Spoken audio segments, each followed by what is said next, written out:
Welcome to Time's Pulse. Today we're traveling back to the earliest days of photography, when every portrait was a scientific breakthrough, a luxury, and a meaningful moment preserved in silver. What you're about to see are some of the oldest surviving photographic portraits in history, created between the 1840s and 1850s using a process called the Daguerreotype. Each image is a one-of-a-kind time capsule, crafted with painstaking care and meant to last for generations, though many didn't. These photographs capture people who lived in a world untouched by modern inventions. A few were born as early as the late 1700s. Most lived their youth in the early 1800s, decades before electricity, railroads, or photography itself became widely known. And yet, through a fragile silver surface, their presence reaches us across time. But what makes daguerreotypes so special? To create a single image, the photographer had to prepare a copper plate coated with silver by polishing it until it shined like a mirror. Then, special chemical vapors made the plate sensitive to light. After this preparation, the plate was placed inside a camera, where it was exposed to light for as long as needed to capture the image. This meant the person had to remain perfectly still, sometimes for about 30 seconds, sometimes for several minutes. Subjects had to remain completely motionless, often supported by hidden clamps behind their heads. That's why the expressions seem serious, not because they were unhappy, but because moving meant ruining the photo. After exposure, the plate was fumed with mercury vapor, fixed with chemicals, washed, dried, and carefully sealed behind glass to protect its delicate surface. No negatives, no copies. That single piece of metal was the photograph. When you look into the eyes of someone in a daguerreotype, you're seeing the exact same object they sat in front of nearly 2 centuries ago. Not a print, not a reproduction. The actual plate. That's what makes them haunting. Every scratch, every shadow, every flicker of light, it's all real and it's all fragile.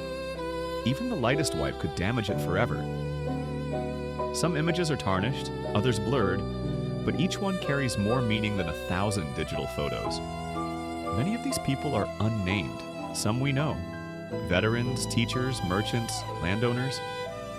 Others remain complete mysteries, but all of them were real. They lived, they loved, they worked, they struggled, and they chose this one moment to be remembered by. The details are astonishing. The embroidery on a dress, the faint reflection of a window, the worn handle of a cane. These weren't just pictures, they were proof. They said, I was here.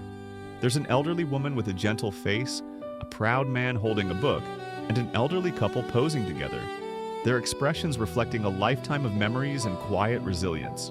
None of them imagined their faces would survive into the digital age, and yet, they have. Today, we use advanced artificial intelligence to restore subtle movement and natural color to these ancient portraits. We don't do it to modernize them. We do it to reconnect, to help us remember that behind the faded silver lies a life once lived.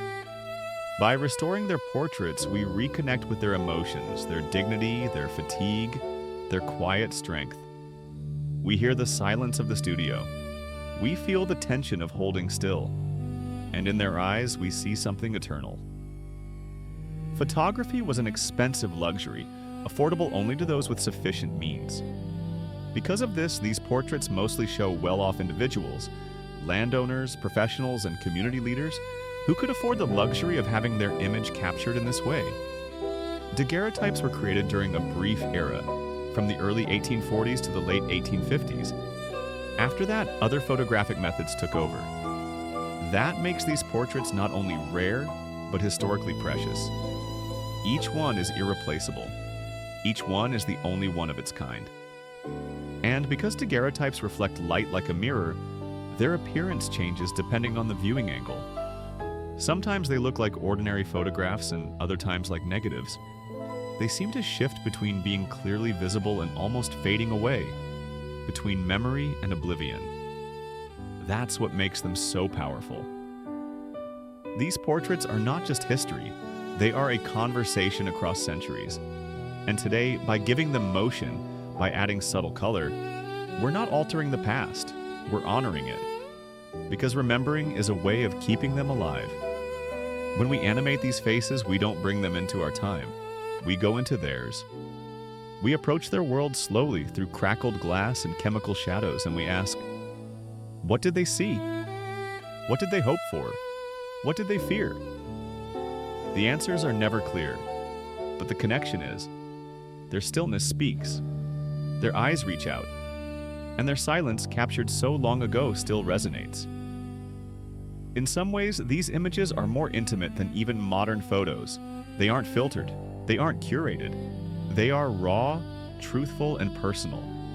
Each one tells us as much about the sitter as it does about the time they lived in. They offer more than faces. They offer context. Look at their clothing, the way they sit, their posture and pride. Everything we see reveals the customs and values of an age now gone. Thank you for watching this video all the way to the end. I hope it was as fascinating for you as it was for me to create. Right now, your support is incredibly important for the future of this channel.